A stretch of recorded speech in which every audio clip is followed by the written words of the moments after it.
Tonight, Swinney is sworn in and begins to shape his government. The new SNP leader becomes Scotland's First Minister and moves into Bute House. But there is only one change at the top. Kate Forbes is the new Deputy First Minister. What I'd say is that we've assembled the team to focus on the priorities of the people of Scotland, and I think we'll be very successful at doing that. The opposition say this is a continuity cabinet, but for John Swinney, it's about stability. Also making the headlines, a warning to professional sports clubs. Campaigners say many clubs aren't doing enough to tackle sexual violence and misogyny.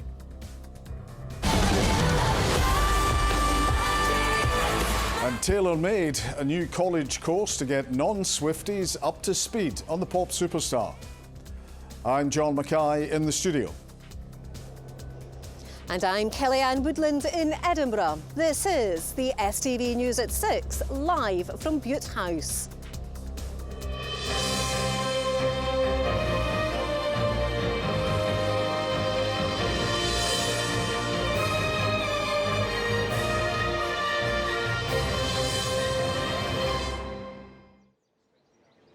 Good evening from outside the First Minister's official residence here in Edinburgh on what's been a busy day of comings and goings.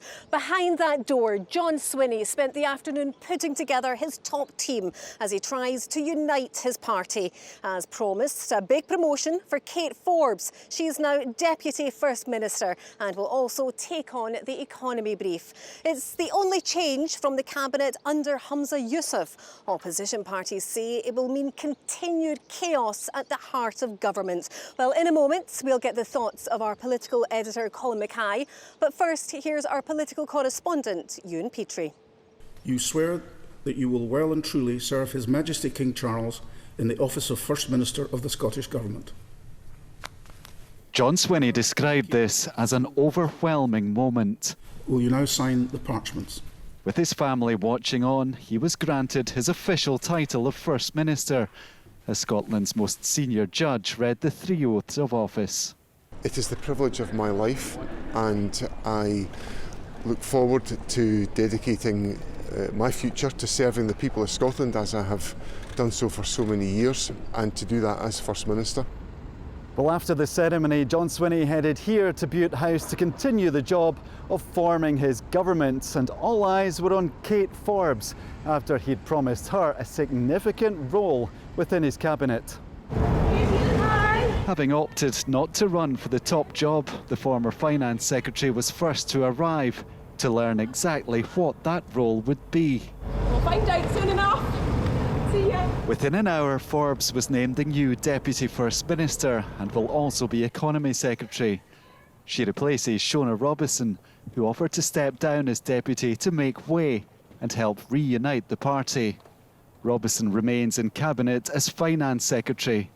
For everyone else, it's as you were, in a Cabinet with a majority of women. I've assembled a team which brings together the strength of the Scottish National Party to focus on the policy programme that I set out in my leadership proposal to the party, anchored in the centre-left of Scottish politics.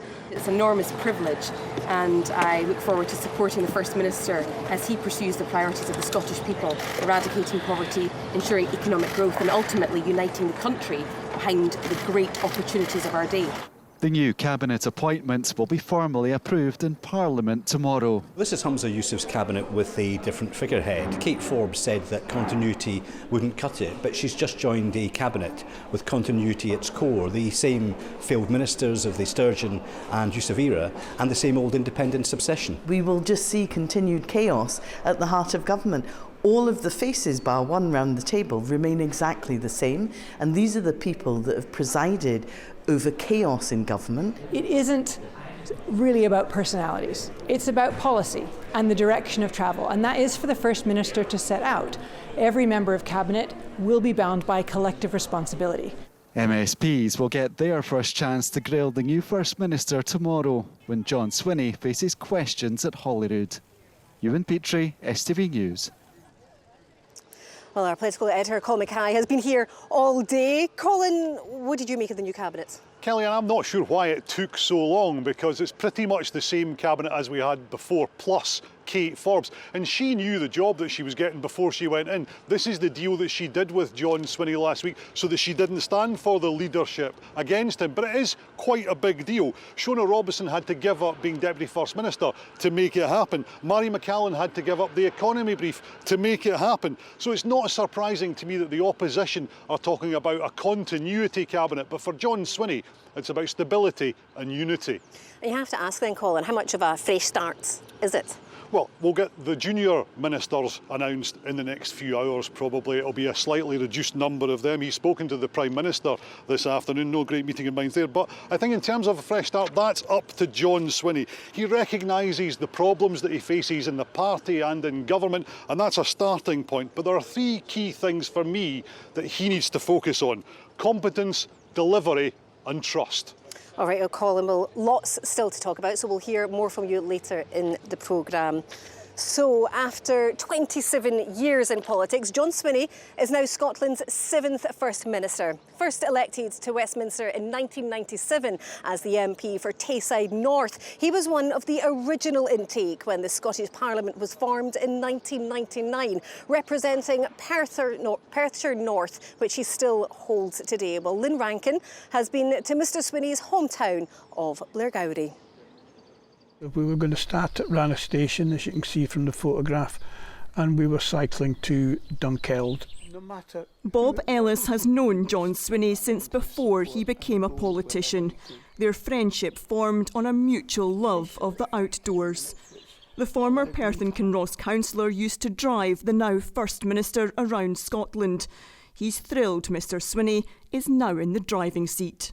He had a way about him of putting people at ease, making them feel comfortable, whether it was in his office or on the street or in their home. I therefore declare John Ramsay Swinney to be duly elected. John Swinney first entered the political fray in 1997, winning the Tayside North constituency, ousting Conservative MP Bill Walker, who had held the seat for 18 years. I therefore declare John Ramsay Swinney to be duly elected. 2 years on, he was among the first politicians in the newly formed Scottish Parliament, representing Perthshire North. I've got a lot of time for John Swinney. I've written to him a few times as being my local MP. I've written to him quite a few times and I've always got a response, and I feel like he's the next person to sort of lead the SNP on in the right direction. I think he's excellent. He's a very nice man. I know him through the MS Society. His wife has MS, and we often see him at functions. In many ways, the SNP's kind of lost its raison d'etre, but maybe he'll get it back on course. If not, I won't vote for him anymore. Those that know John Swinney best believe he is the man to unite his party, and this picturesque part of Perthshire will offer him a retreat away from the cut and thrust of frontline politics.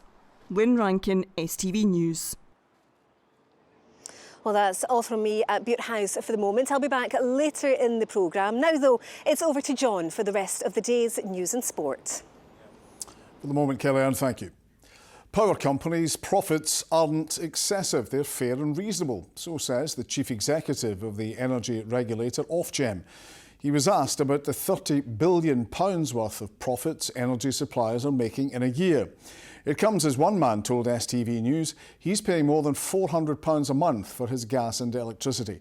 Vanessa Taff has more. It takes a lot of energy to keep things cool at this ice cream factory. Even the staff members wish they could extend that freeze to their energy bills at home. A month between gas and electricity, it's £400 and odd a month, £500 a month. So it is pretty steep. Looked around, can't find anything cheaper really. You're not left with much after it. I mean, you've got young kids, and she wants to do activities, whatever, but sometimes you can't afford it. Wow. Board members from the energy regulator Ofgem were visiting to see how small businesses are coping with their bills. Here, they cost £18,000 a month. The business was tied into a contract by an energy broker they now can't get out of. I'm now stuck on a rate for 4 years that I'm trying to get out of, which is probably paying £5-6 grand a month more than I need to be. There's the price cap for consumers, but not for businesses. And at the time, it's like the Wild West out there. Prices were going up every day. I remember missing a day signing up a contract and it cost £1,000 because the rate had increased. We're calling on Ofgem to have a look at the impact of these standing charges, which we know from our members is impacting on their ability to invest in their business and expand and grow at a time when we all know that the country needs economic growth. Energy suppliers have raked in around £30 billion worth of profits, but consumers are paying off £1.3 billion worth of debt to energy companies under the price cap set by Ofgem. We don't think the retailers are making huge amounts of money. Now, it's a different question as to who gets the gas out the ground. You really don't think billions of pounds of profits is a huge amount of money? So the main point here is the price cap allows about a penny in the pound. You don't think billions of pounds of profits is a huge amount of money? So my point is really clear. We need to make sure that profits are fair and reasonable. As I say, it's about a penny in the pound, up to 2.5 pence in the pound in the price cap. That, to me, is a fair reflection of what it costs to run a company. So we don't think, to be clear, that profits are excessive, and we make sure of that through the price cap. From July, there will be new rules to try to protect businesses when it comes to their energy bills and dealings with suppliers. But it will be some time for most consumers before their bills come down. Vanessa Taff, STV News in Rutherglen. Campaigners say many professional sports clubs are refusing to tackle sexual violence and misogyny. The End Sexual Misconduct in Sport campaign was launched last year in the wake of a series of scandals involving athletes. Here's our political reporter, Laura Alderman. We were out one night celebrating after the game, and one of the players raped me. Took advantage of the situation. This is Miss J. It's not her real name, but as a survivor of sexual violence, she retains the right to anonymity. Her experience was the catalyst for launching the End Sexual Misconduct in Sport campaign, which is calling on all sports teams to implement policies to tackle misogyny and sexual violence. So far, only one club has done so. How ingrained is misogyny in sports clubs, do you think? I mean, I think it has been just a daily part of existence for a very long time, that people don't even know how ingrained it is. It's just the norm, and that's what causes a lot of the problems. I published the open letter this morning and asked what the barriers were, and some of that is just ignorance, misogyny, sexism.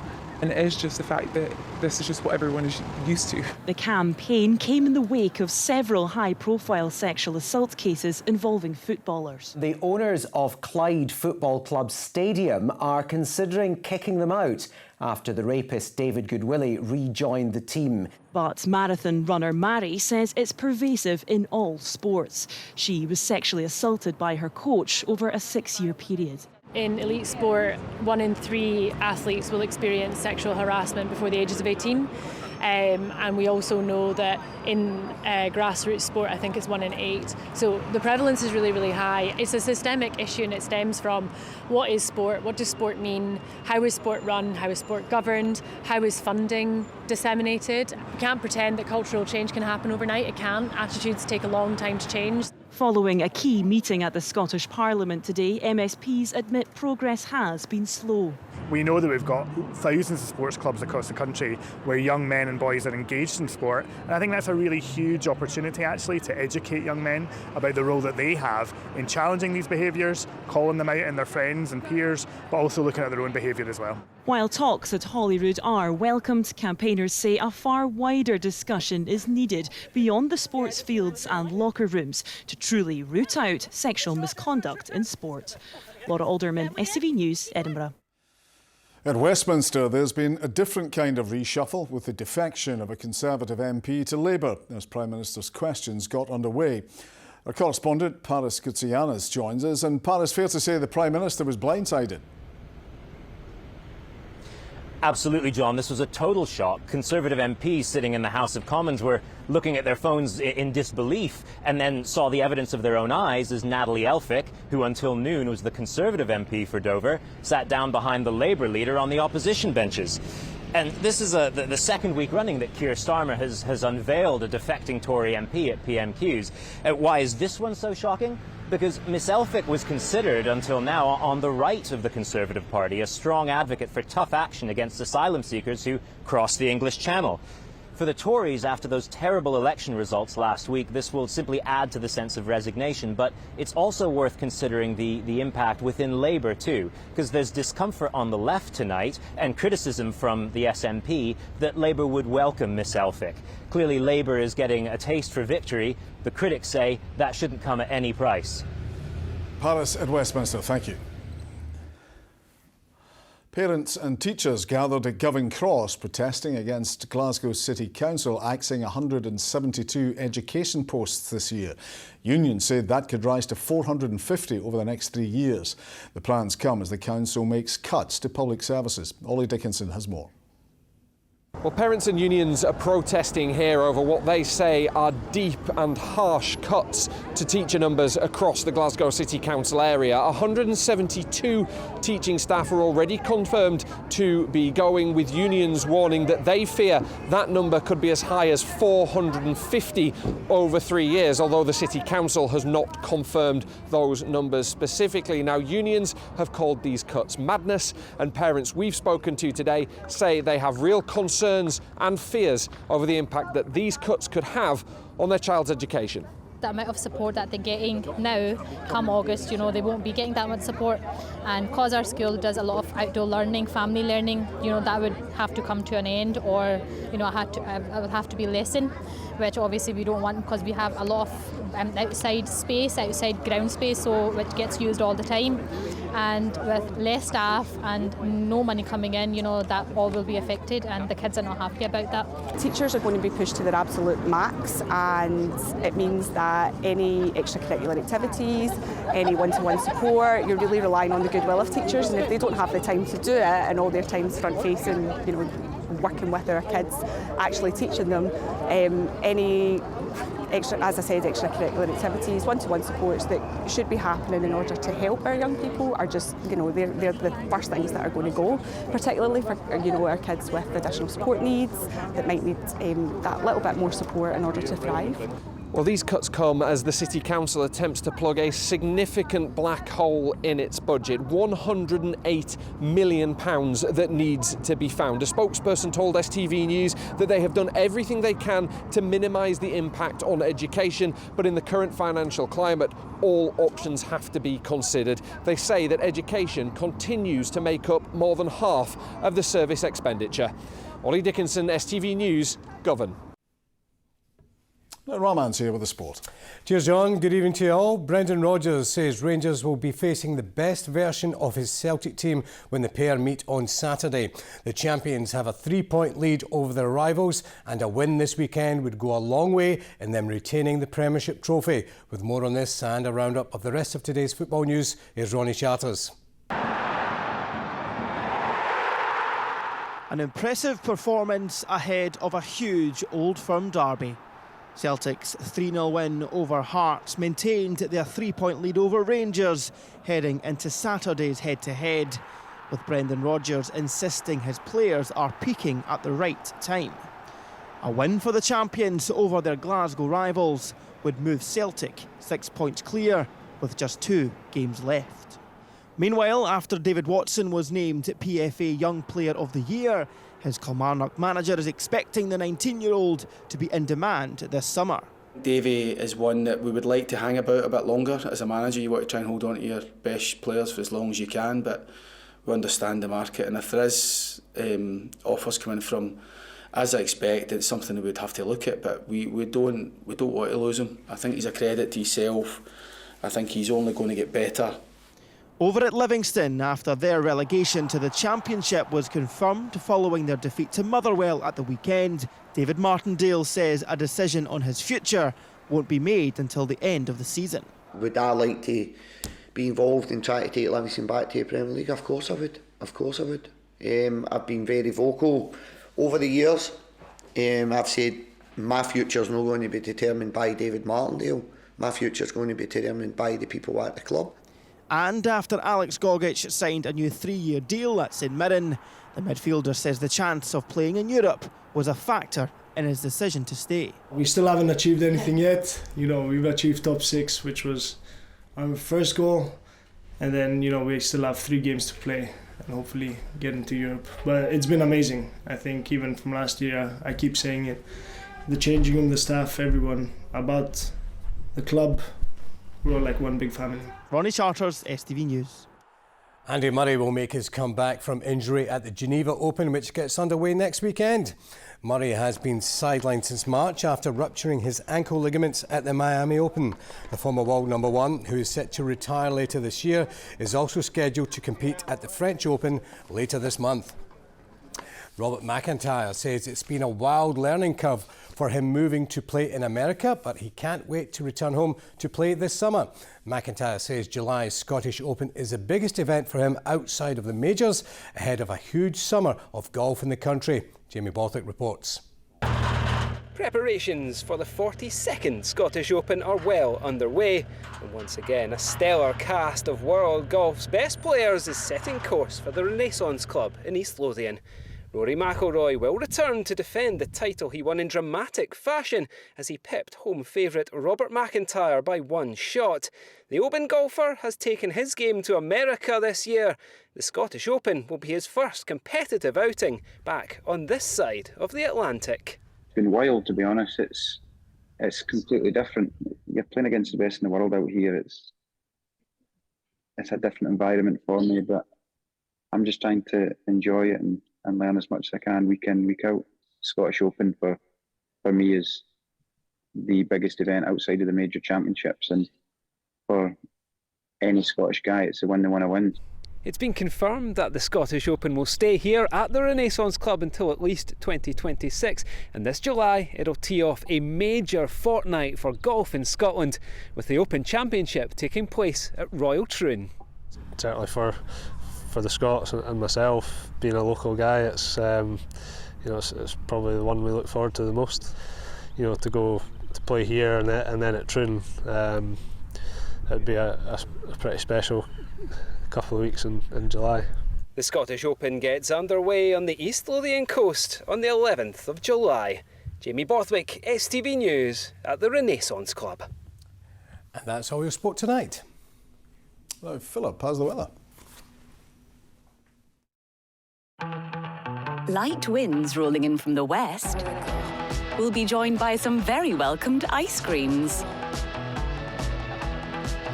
TUI sponsors STV Weather. Hello and a very good evening to you. Well, for some of us, it was a cloudy, damp and even a thundery start to the week. But things are gradually improving through the second half, and it's all thanks to this large area of high pressure that's building in across the whole of the UK. And come Friday, things will be largely dry, fine, bright and settled. And that's continuing into Saturday, where we could be seeing temperatures reaching highs of around 21 degrees Celsius.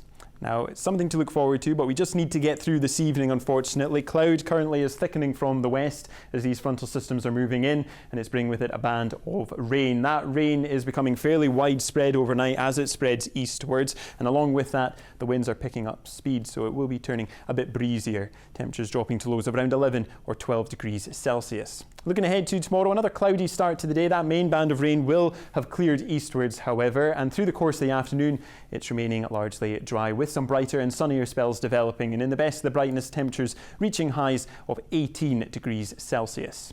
Looking ahead to Friday, and like I said, it will be a sunny, fine and settled end to the week thanks to that high pressure. Largely dry across the whole country, and with our winds coming in from the south, it's helping to lift those temperatures, so we'll be seeing highs of around 20 degrees Celsius. Bye-bye. TUI sponsors STV Weather.